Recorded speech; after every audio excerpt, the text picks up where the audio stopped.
Good morning, heart and soul. So we are on our adventure in faith. And if you were with us last week, you got to see it in motion. You got to see it unfolding real time. Our intention is to have more of that energy. I don't know what we're going to be doing or exactly how we will do it. Pardon me. Our intention is simply to do whatever it is we do to have it generate similar energy, similar level of engagement. So today you got me. That's just how it works sometimes. So look, on the thank you. Thank you. Thank you. I love y'all. So look, this is our show enough adventure in faith. And our read for this trek, for this adventure in faith, what we are using to support us in this is Dr. Daniel Morgan's guidance for a spiritual journey. And my prayer is that you have been reading it, that you've been engaging it in whatever way really works for you. Whether you have or haven't, I'm going to ask you to meet me on May 4th and May 6th. Those two readings, I'm going to ask you to review. I wouldn't mind if you just called yourself studying it. Because I'm going to come to you about that in a couple of weeks. Okay, so we're gonna kind of pull over, park, simmer. We got all kind of little metaphors here going at the same time. And we're just going to steep ourselves in his guidance for a spiritual journey. Yes? Yes. So May 4th and May 6th, I'm going to be blending those two. So meet me there. Do whatever you need to do to come across those specific ones. If you don't have the book and you haven't been doing it, ask a friend. Ask somebody from Heart and Soul if they can't get that for you so that you can focus on those two, okay? If you've been reading along, you already know, and you're like, oh my goodness, okay. See, never mind, let me not go there. So look, here's where I want here's where I want to start. I want to start with T.S. Eliot. And often, you know, I'm a words girl. One, you already know I stuttered, and so that means translation, because I don't stutter as a way of speaking always like I did when I was a youngster. So what that means is that I must focus on words in a way that people who have spoken fluently don't have to. So here's what I've noticed. My mind reads ahead to find words that I can't pronounce. And when I say that I can't pronounce that, because not only did I stutter, but I had a speech impediment. And so there are still words that give me grief. And word people who are around me a lot know that. And they know that I think sometimes they can see me choosing another word. Because here's what my mind will do. It will see that there's a word coming up that I'll have difficulty with. And so my mind will support me in finding a synonym that I can replace. So sometimes I'll be reading a quote and I'll realize that's not a word I can pronounce right now.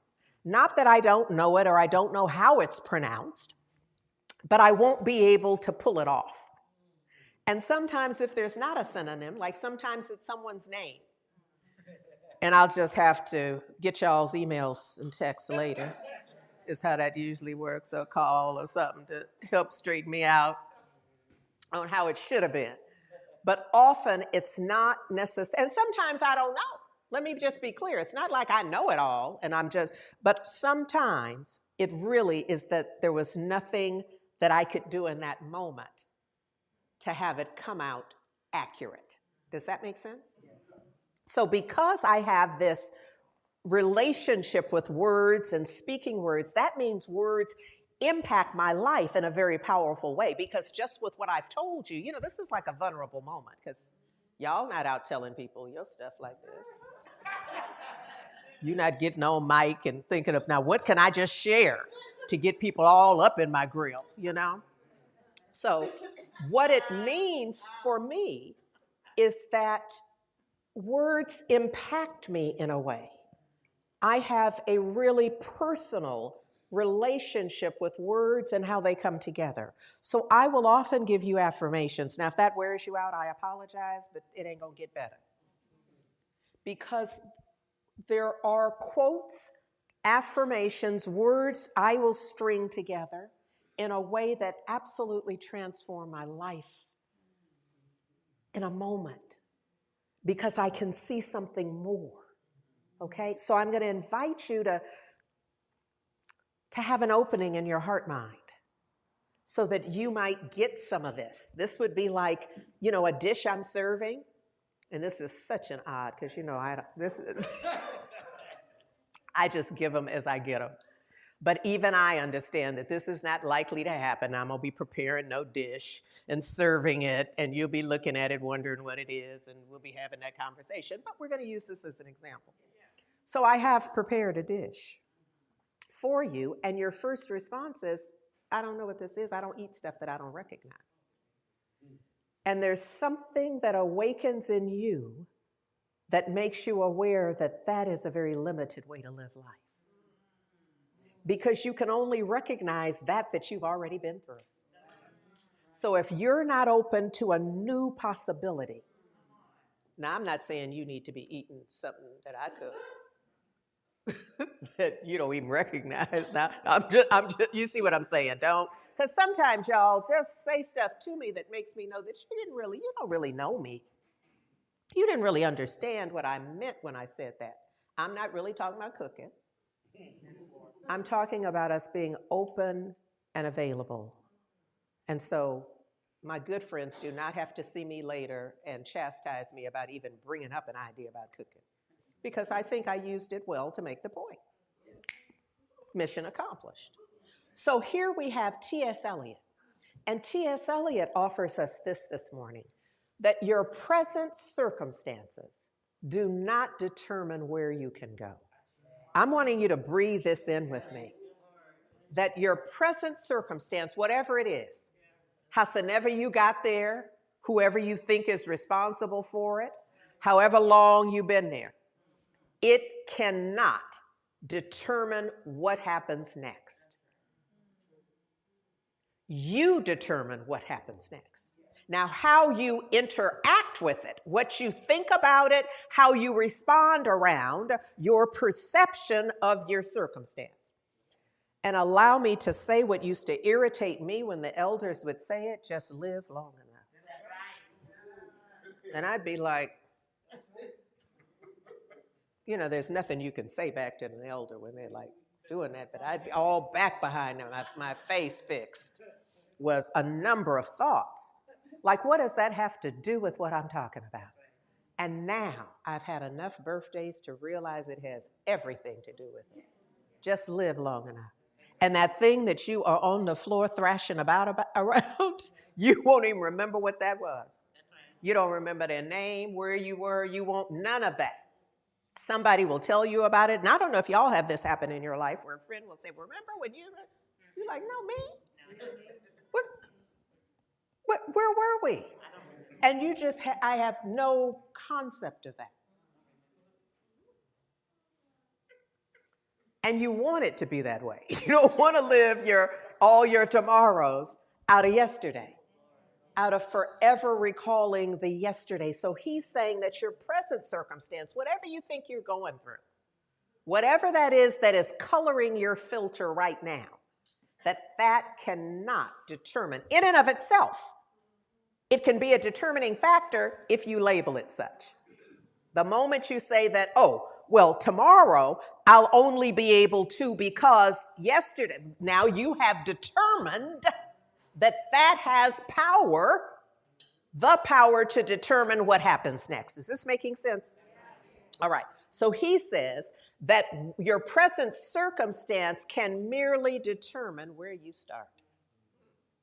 I have never been so attracted to or felt such an affinity for the word start, except in this affirmation.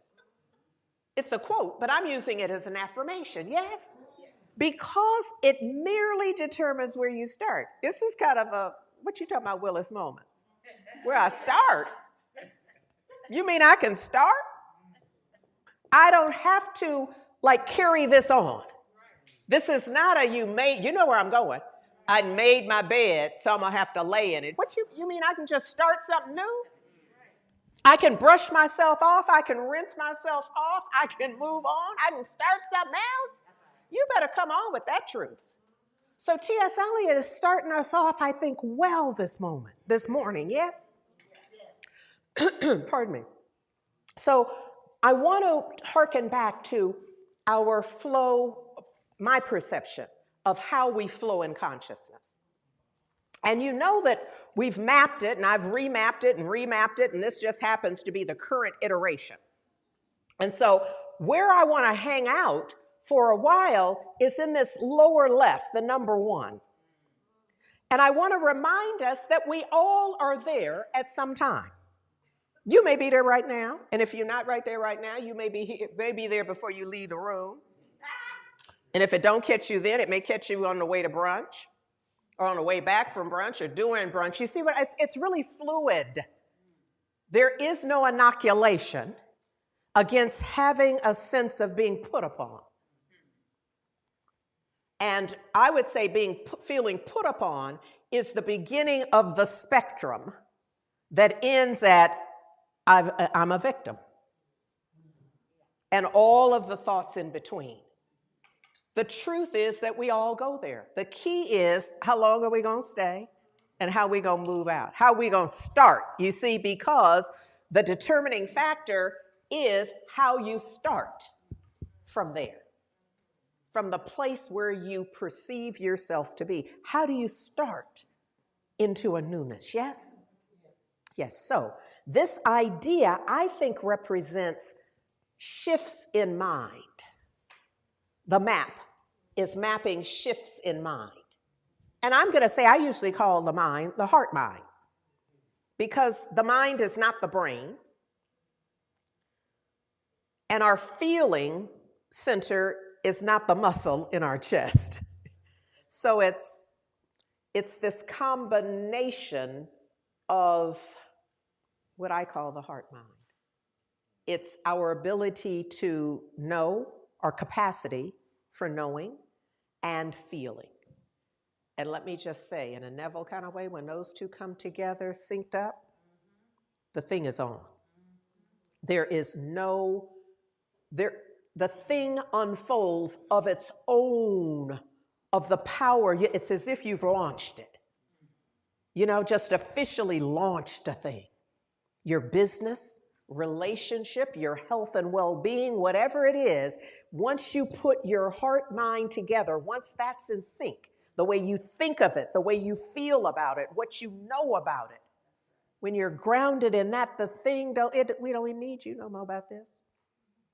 The work is has been done at that point. Now, if you have never done this, if you've never focused in this way, if you don't understand this, this can be akin to gibberish.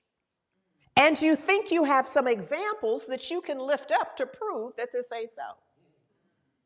And I would say, do not waste your time, because it is true.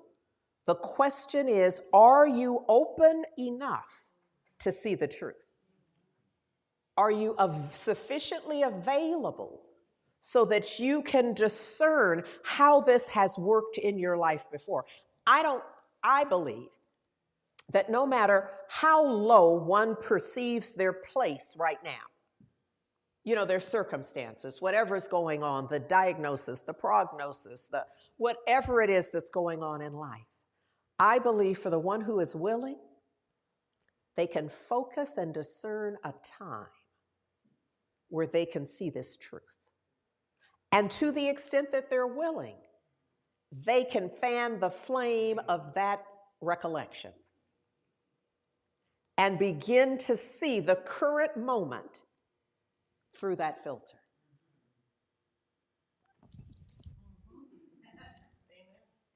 Thank you. Somebody understand. Thank you very much. So look, this notion of mind shifts, and this is what we're going for.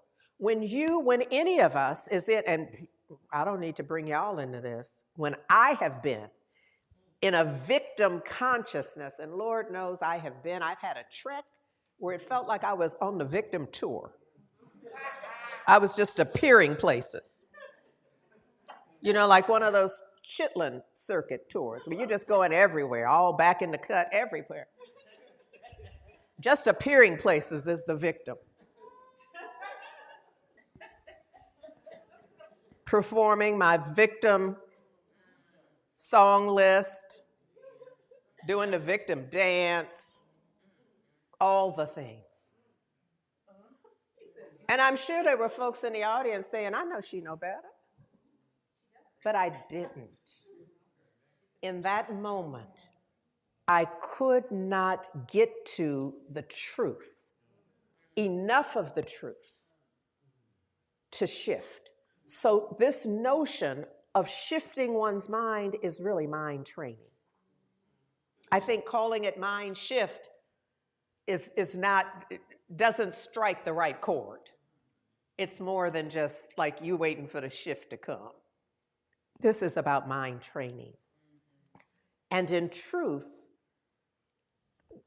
that phrase doesn't really resonate for me. It's the truth. But there's something, some of us are a little, it awakens, it triggers a little something. Mind training, what you talking about? What you getting ready? But it really is. It's from the inside out. And so my sense is that as we go through this, I'm going to be doing my mind training. And my mind training will probably happen like on mic, and I'm going to call it coaching so that we don't have to just be looking at me. And we'll call it a case study, exactly. And do that. We're going to call it probably a lot of things just to, but I'm going to let you behind the curtain. It's Oz. Ain't none of this really happening. It's all happening on the inside. Dorothy, you never left home. All that is your imagination, you working it out through you. So this notion of working it out through you says that there is a path. And so I have this sense that my path forward has to do with me making choices that support the kind of outcomes I want. And reminding myself that I am always at choice. So this particular visual, this image, is really a peek inside me and my process and what I'm thinking. So at a particular point, I was aware that there was an incident that that the way I interacted with the incident is to let it wear me out. It's to let the incident kind of run my life. Let the incident determine, even though nothing can determine what happens next until I say so, I acted just like I didn't know that. And let the incident just drag me all around. And now, having said that, some of y'all already thinking, can't no incident drag you around. My perception of the incident. Now, here's the thing that I'm going to say to you, and I know I'm not the only one. Once you invoke and assign power to whatever you think happened, and however it happened, you often, the royal we, often have to prove we're right. That's true. So I was hurt and dismayed. Well, I'm not really looking hurt nor dismayed. I'm going to have to fix that, won't I? Because if I intend to pull this off and sure enough be the victim, I'm going to have to look hurt and start acting dismayed. Or it's not going to be a believable drag. Don't act like you don't know. You have to get into full character. You can't stay depressed while you dress fly.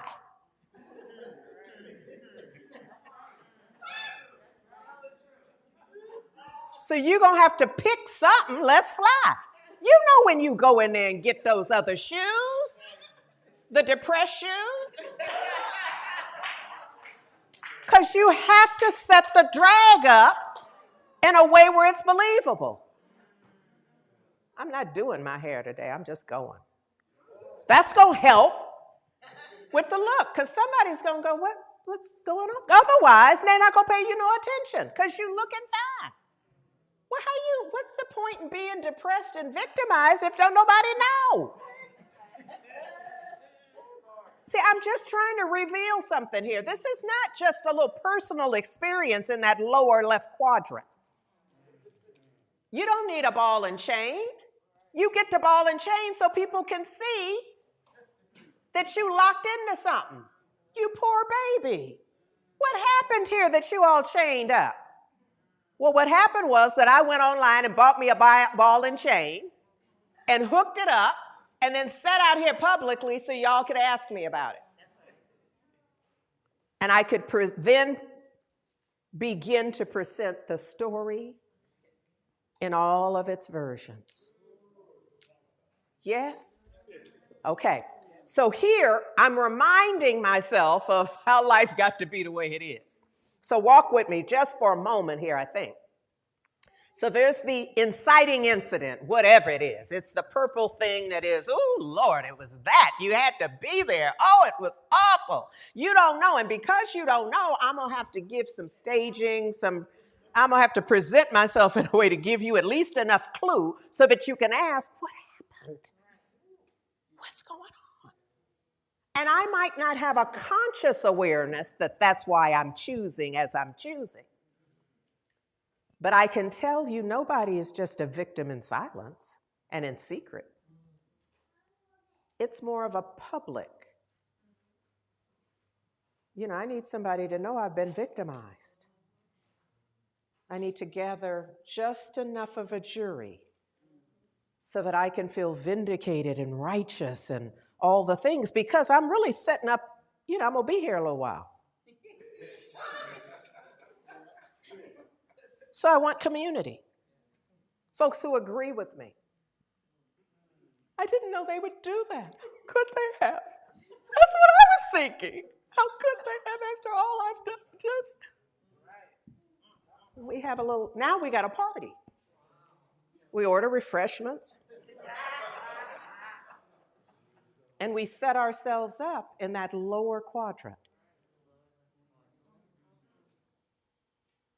But only one of us gets the ball and chain, the one who needs the attention for that. Yeah? Yeah. So the incident has happened. But look, you don't just incident automatic lower quadrant, lower left quadrant. You got to make some choices. And you're always at choice. So this image is the way I sense it, that the incident happens, but now I have choice. I can respond, which means I can move towards, I can sense this, I can see this through a filter of and an intention and, whatever words you choose that would be about peace and joy and faith and trust and surrender and just ownership. I can own this. What's my part in this? But sometimes you're like, I don't want to think about that. I didn't have no part in it. It's all I need your attention focused someplace else. I didn't have no part in it. I was already surrendered. And this is what happened out of me being surrendered. So sometimes we always have this choice, but sometimes we just don't want to make that choice. So instead, we're in reaction mode rather than responsive mode. And in reaction mode, we're attacking. We're standing for some control in this.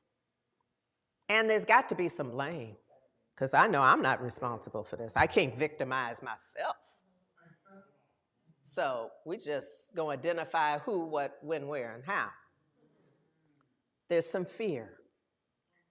And defense has to be, because at some point somebody is going to accidentally say, well, couldn't you just? You'd be like, no, I couldn't. You don't even know the story. As if knowing the story would change the truth, because it's just a story. And you got to make some assumptions. And judgment has to be fully present in this. So there truly are two paths. Ask me how I know without asking me out loud. And how we choose often is, see, when we make the choice, none of this is necessarily audible. You know, it's an inside choice. So you're not speaking it, but I'm going to give you a clue as to where you're going to head. If your question, as you have the incident, the inciting incident, and you are just, oh, Lord, you're clutching your pearls. You just are, Lord, oh, my Lord, if the question, if what comes to mind is, what is wrong with me? Or any variation on that, or what is wrong with them? How could this happen to me? How could they do any of that? You realize you are in reaction mode. And where you're headed in order to pull that off includes all of what the attack, the control, the blame, the fear. This is just where you're headed. If, however, the question that comes up for you as you are clutching those same pearls is, what can I learn from this? You know, sometimes this is the one thing I can tell you that I have drawn from, it just went out of my mind. But the quote is, God is my witness. I'll never be here again. The Southern Plantation movie. Gone with the Wind. Thank you. That's what it is. That's about all I can tell you from there is God is my witness. I'll never. And that's that empowerment place. That's that there's something here. I'm going to learn this. Because there's no way to not repeat something unless you have moved past it, unless you can move beyond it. And the way we move beyond as humans is we learn something, we know something more. Then we're empowered to do something different, to approach it in a new way, to respond with a new awareness. This wore me out just getting here. This is my life laid out here. I should have kept this in my house. Yeah, okay. I got to get off of this because it's working on me right now. Ralph Waldo Emerson says, as a man thinketh, so is he. As she thinks, so is she. As they think, so are they. And as we choose, so we are, and so is nature. Our world. So it's an interesting thing because in reading this, we want to edit it. Because we want to modify nature in a way to make it more personal. And so is his nature. So is her nature. So is it nature. Your universe is formed out of how you are thinking. What you are thinking. Not some isolated thought that you had when they announced the lotto winner. Not that one thought like, here's what I would do. Not that one thought. But it is the composite of your thinking. Does that make sense? It's the train of thought with multiple cars headed in a very specific direction based on your energy around what you have been thinking. You know, it's the rootedness of your thinking and your thoughts, yes? Yeah. So, in A Course in Miracles, it just makes it so plain. Saying nothing real can be threatened.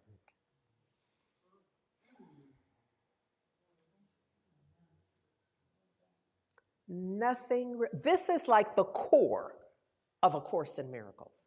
This is the root, if you will, that nothing real can be threatened, nothing unreal exists. Herein lies the peace of God.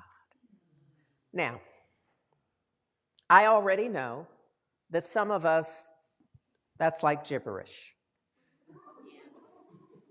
I already know. Because you cannot be in the lower left quadrant in consciousness and understand this. You must be in another mindset. So it's all right. None of us can get everything from where we are. From where we are right now, what we can get is the mental, emotional, and spiritual equivalent, because that's what we are the magnet to. That's what we can draw to us. So it's okay, we are where we are. And wherever we are, that's what we draw to us. Just set this as an intention to somehow come to the awareness, come to the open heart, mind, that nothing real can be threatened. And the knowing that nothing unreal exists. Herein lies the peace of God. I remember decades ago now, I felt really threatened that someone was going to, through a legal process, be able to get money that I claimed that was mine, money that I had worked for and had, and they said they would, and I just went into fear, absolute fear. I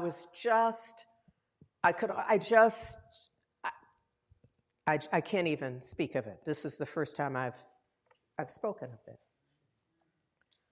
And I was with Reverend Dr. Michael Beckwith, and he said something to me. I remember this. He asked me something, and I just started crying. And he was like, "What?" And I said, "This is what's happening." And I remember he was totally unfazed. Totally. That's what I noticed the first thing. Because at first he was like, "What? What's wrong?" And when I told him, he essentially said, "Can't nobody take what's yours." And I was like, "No, you don't understand." Like, "No, I understand what I need to." No one, if it's yours, nobody can take it. So you need to decide, whose is it? I'm like, what you talking about? I don't think you understood what I said, because you're not acting like you. And then I was just like, I know this. In that lower quadrant, I could not access it. What I was accessing was what somebody said, and that was a threat. I was a victim, and it's like, what you mean? And when I was able to draw into myself this awareness that nothing real can be threatened, nothing unreal exists. And I don't have to lay it out for you, but what was real was that it was mine. What was unreal, that threat had any teeth whatsoever. It was just, I don't know what it was. I had made it something, but it was just, I don't even think they went on about their business. And once I got that, I was at peace.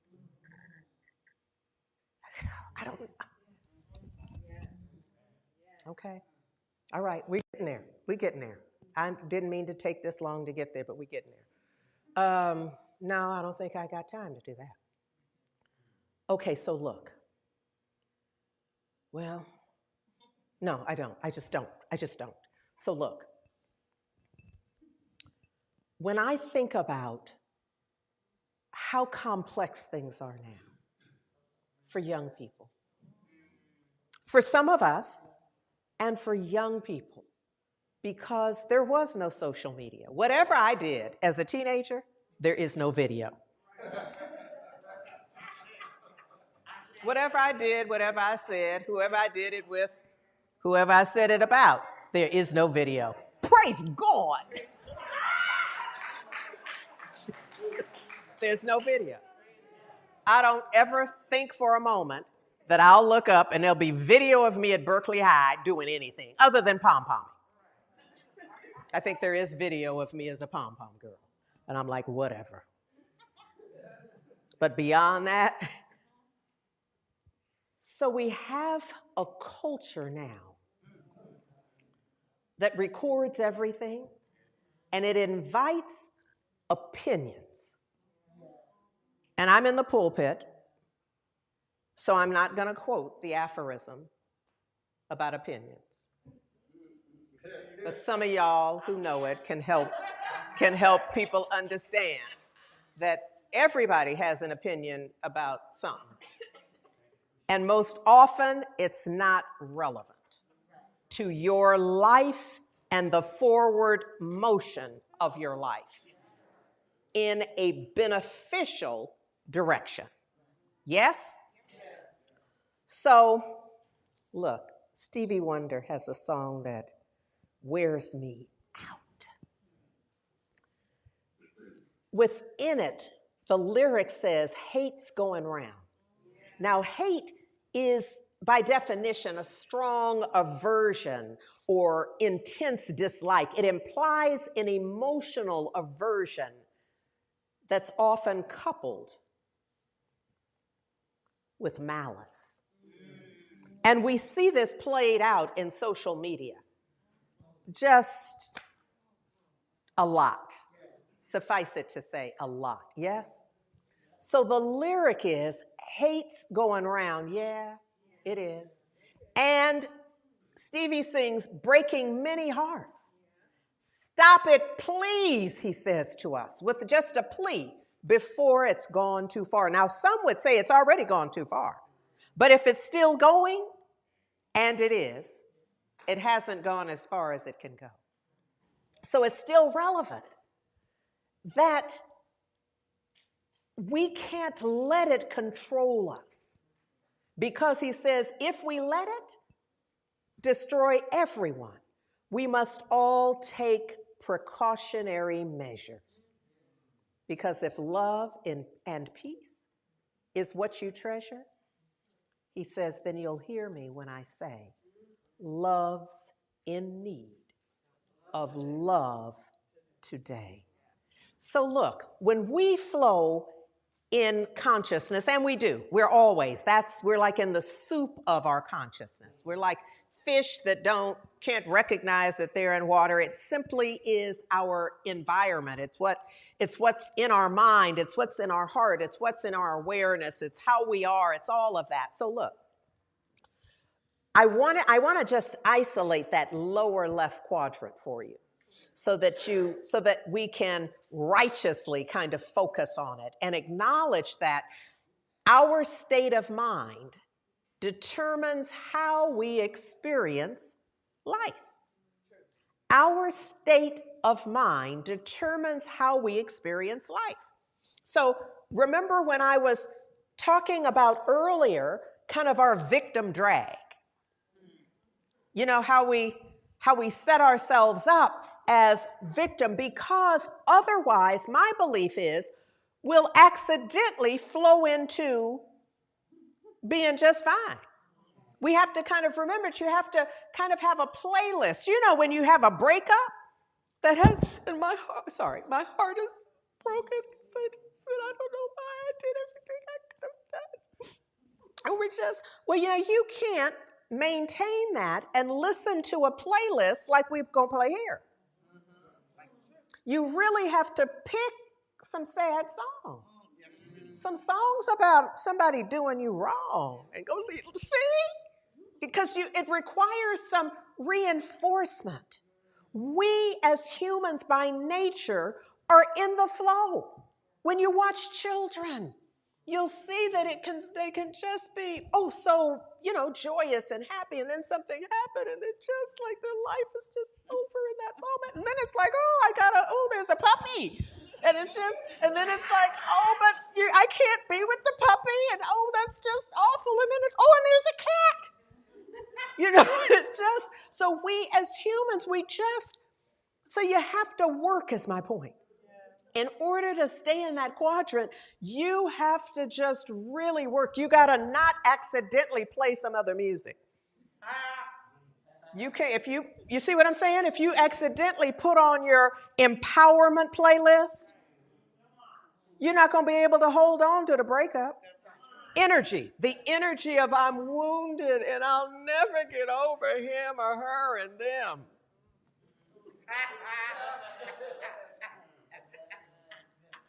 And so we'll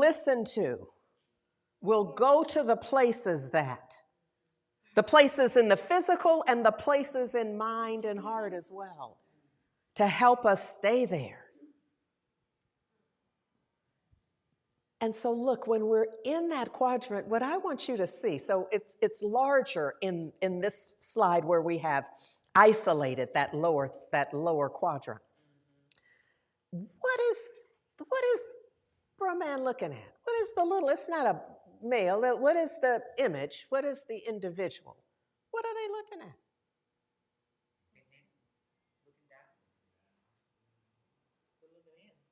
at? Exactly. This individual is not looking out at anything. Not looking up. It's looking in. And my sense is the only way you can stay there is if what you're playing on the inside reinforces what brought you to that point. So it can be thoughts of, I deserve it, but it can also be thoughts of, I didn't deserve it, and so now it's even worse. Is any of this making sense? What is true is that this is a place of ignorance. And ignorance is not a bad word. It's not like calling somebody stupid. It's not. It's the absence of knowledge.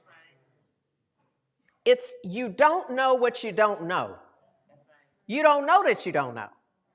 So in that place, you're kind of lost. You're absent a clear understanding, an education, which speaks to kind of a way to do the thing, like how to move from this, how to not be at the effect of whatever it is you think happened. And I have to say think happened because many of us, all of us at some point, have been on the other side of what brought us to just tears and ball and chain and victimization. And then, could be a month later, could be 6 months, could be 6 years, could be several decades. But there's a point at which we realize it was not at all what I thought it was.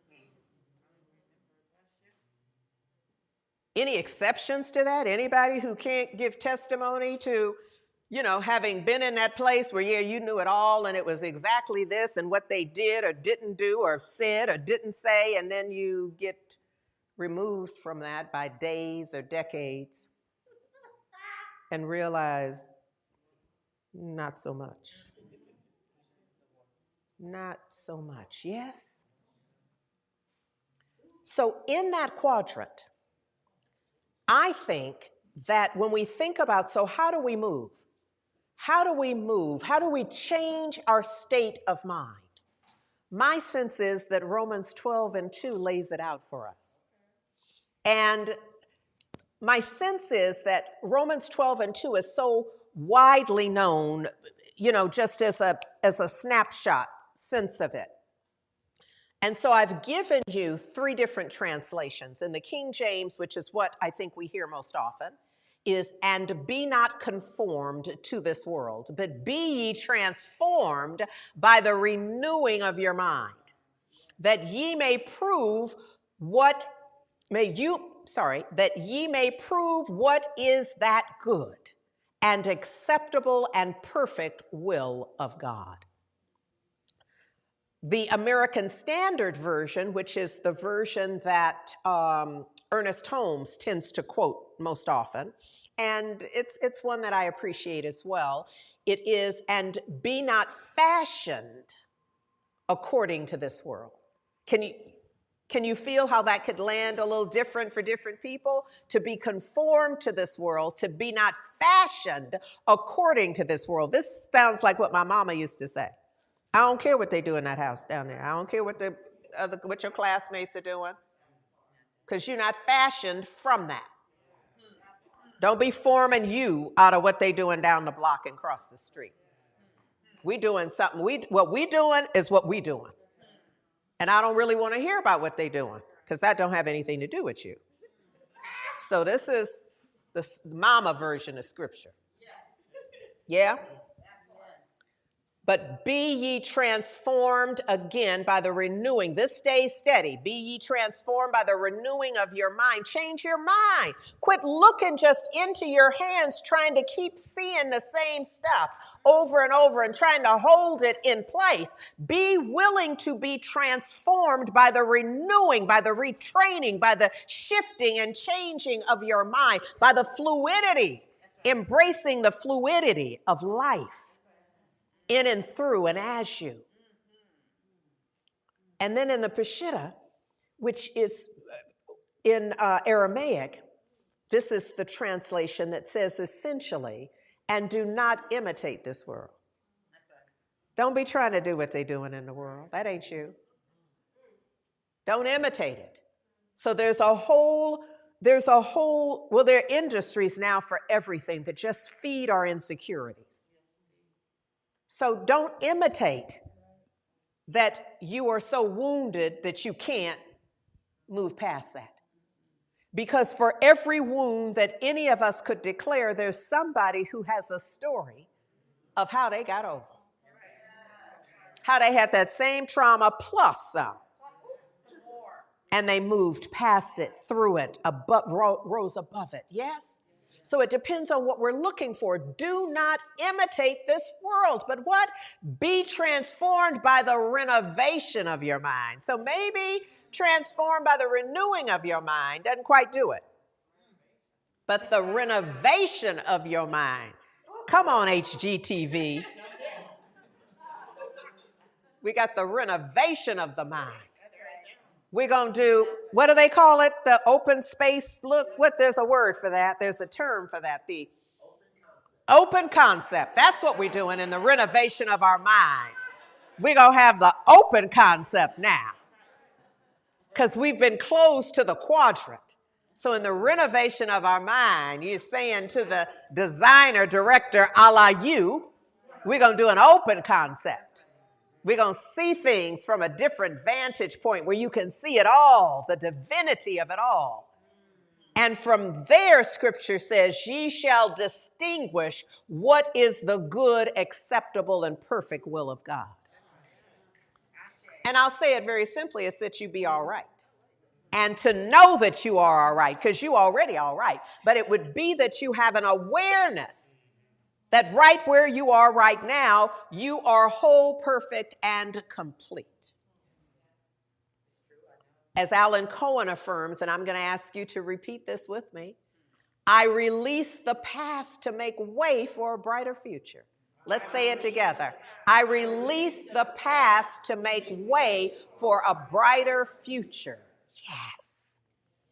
In releasing the past. Let me tell you, as I build this message to bring to you, I'm struck by Michael Jackson's Man in the Mirror. Because he says, I'm starting where?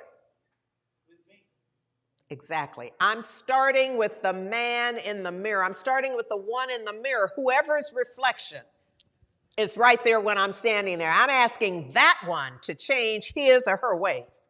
Their ways. And I love this. No message could have been any clearer. Here's the message. When I open myself, remember Romans 12:2? That when we are willing, it's revealed to us what is right and good. If you want to make the world a better place, take a look at yourself. And then make, I'm going to say, the required change. Choose to make a conscious, intentional, and beneficial change in your life. Yes? Here's the thing, baby. You're not out there by yourself changing, because everything must change. Everything must change. Everyone must change. You can sit there with the ball and chain if you want, but you're going to have to at least shift legs.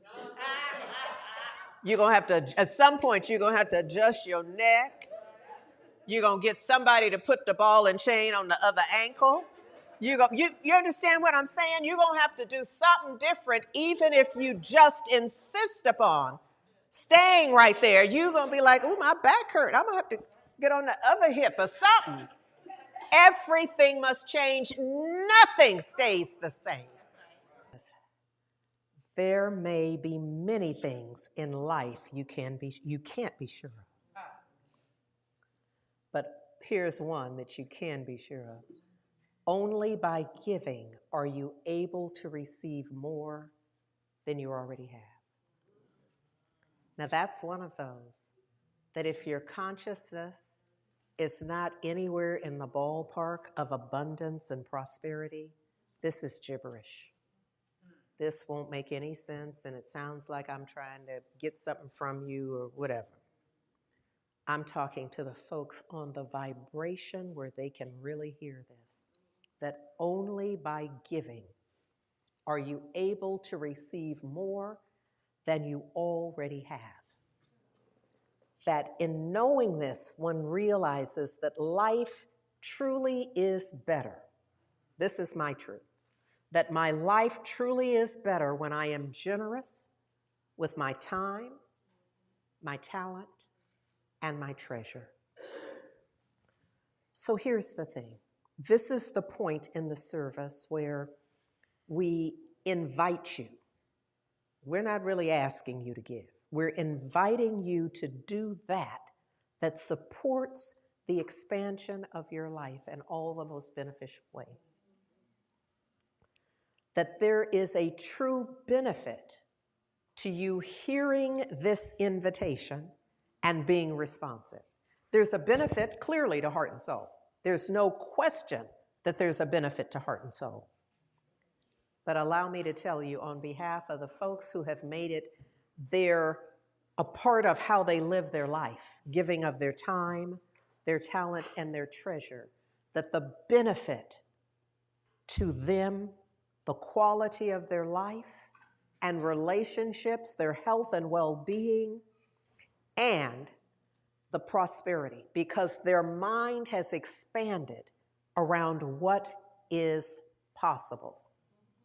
My life is truly better when I am generous with my time, my talent, and my treasure. I'm going to ask anybody who agrees with that to repeat it with me, please. My life is truly better when I am generous with my time, with my talent, and with my treasure. And so it is. Me in prayer. And so just breathing in the goodness in this sacred moment, I give thanks. I give thanks for the presence of the divine in, through, and as this service at Heart and Soul Center of Light today. I give thanks for all who had a hand in making this experience possible. I give thanks for the transformation that is taking place and will continue to take place. Giving thanks for God as source and provider of all.